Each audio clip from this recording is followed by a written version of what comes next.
I had kidney failure, so there was a time period where I couldn't taste nothing, so food was undesirable for me. What's going on? Today, we're going to be talking to entrepreneurs in the streets of Miami. My name is Michael Barayev, and we're here to inspire the youth. So if you have not yet seen any of these questions, do me a favor, subscribe to the channel, and you'll see some amazing, amazing footage with us asking questions to the people in the streets of Miami and getting some amazing answers. So let's go, baby. Let's get some questions answered. And what got you excited about doing short form content? Well, the next billionaires are going to be all the content creators nowadays, like Mr. Beast, all these guys. So building an influence is one of the best things you can do right now. So let me ask you, someone that just wants to get started, what would you recommend in 3 tips? First one, and this is the most important, but don't reinvent the wheel. So when you're picking the niche that you want to go into, analyze what other people are doing well, take ideas that are working for them and do it better in your own way. Secondly, stay consistent. So a lot of the times the algorithms will shit test you, and for like a week or 2 at a time, regardless of how good your videos are, the views are going to be down, but you just need to keep pushing past that and staying consistent. Like personally, like in the last week alone, I've gotten like 60 million views and like 50,000 subscribers on my channel. But for the month before that, I only got like 20,000 subscribers in total. So it's about staying consistent, posting a lot per day. Third tip, collabing with other people. That's how you really get your name out there and start building an influential brand and becoming a part of culture. What do you do for work? Nothing. Why not? That is money. My father just gave me money every month and I live here in Miami. Are you serious? Yeah, Where are you guys from? Italy. So what do you do with your life? Just hang out with girls, go in the clubs This guy has an amazing life. So let me ask you this, how long is this lifestyle gonna last? until I get bored. Are you not bored yet? Absolutely not. So your dad is okay with paying your bills and taking care of you for how long? Until I get bored.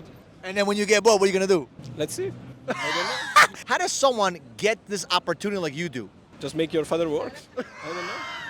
In this market, how is the car dealership business? COVID was kind of the best thing that happened to us because we sell less cars, but we're making more profits on the cars. We don't have to discount them. Now it's kind of starting to stabilize a little bit. What about like Carvana and all those big dealerships? Are they affecting you guys at all? No, because they can't certify, because I own new car franchises, so they can't sell certified cars like I can, things like that. You can't see the car, so when people have problems with them, they have nobody else to bring them back to.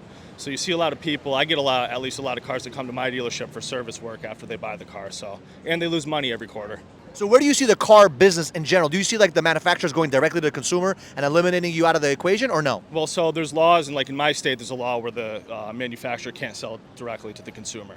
So there's laws to protect dealers right now. Eventually, maybe it'll go that way, but I don't know. We'll see. I love it. If someone that wants to get into the car dealership business right now or be a car salesman, would you recommend that? Yeah, I mean, it's pretty lucrative if you're good and you grind and you work hard. You don't mind working long hours and making your phone calls. I mean, there's definitely six-figure potentials there for sure. What's the toughest thing about being a content creator? Originality. Like definitely everybody can do the same, just bring something new to every platform is crucial. Someone that's actually doing it, having a little bit of struggles, what would you recommend them? 2 tips. Do not watch other creators. Try to do your own thing. And second, study very well how every platform works. The Instagram, Facebook, TikTok, and YouTube, you can probably say is a social media, but they are very different. So what's the difference between Instagram, TikTok, YouTube, and Facebook? Your opinion, what are the differences? Wow, so many. Okay, Instagram don't monetize, but you bring a lot of brands to work with you in deals. TikTok monetize well. YouTube is the king because you can do multiple things, short, long content. Definitely Facebook. Facebook is for old people? I monetize very well with Facebook, so Really? not many people know that. What's going on so far? We had some amazing questions and amazing answers as you guys have seen. We still got some more coming in. If you have not yet subscribed to the channel, do me a favor, subscribe to the channel, click the little notification bell so you know every single week we come at you with value videos and value content. Let's go! What got you into owning a company? I had kidney failure, so there was a time period where I couldn't taste nothing, so food was undesirable for me. So I had to make something to make food desirable again. So I came up with my hot sauce. So for someone that's going through a challenge in their life, like you obviously went through a crazy situation, how did you overcome that pain mentally, physically, and emotionally to overcome it and do what you just did? I kept a positive mind frame. I kept giving myself positive affirmations. I kept telling myself every morning when I wake up, today I'm gonna heal myself and I'm not gonna let my mother bury me. Those are my 2 quotes that I would tell myself every morning that kept me going. So I became vegan to reverse my kidney failure, and I reversed it within 5 years. Wow. So people in my condition, my nephrologist said, they don't pass after 5 years and shit. I proved it wrong. This is my 9th year. What got you involved in the mortgage company? I studied all the guys back in 2008 who were making money by studying the credit reports. And after you analyze the credit reports, that's when you realize where all the money was going. And it was going in the mortgage pockets. So I got in. So you've been in the industry since 2008? Yeah. So what is the one thing you learn about your industry that kind of like inspires you to keep pushing forward every single day? It's a scalable industry. All these young kids out there in the game, they like to do a business in a small micro concept, but in the mortgage space or the banking space, it's scalable. There's no limit. You can go anywhere you want with it. So for someone that's in the mortgage industry right now, they're struggling right now because of the economy, what would you tell them? 3 tips. Study marketing every day. That's the first tip. Find 2 mentors in the space. I could be one, find another. Look me up. Iconic Mortgage, Alexander, CEO. I'll hook you up. Study from your mentors, study the marketing, put a little bit of time into it, and double your efforts. I don't care how much effort you're putting in now, double it.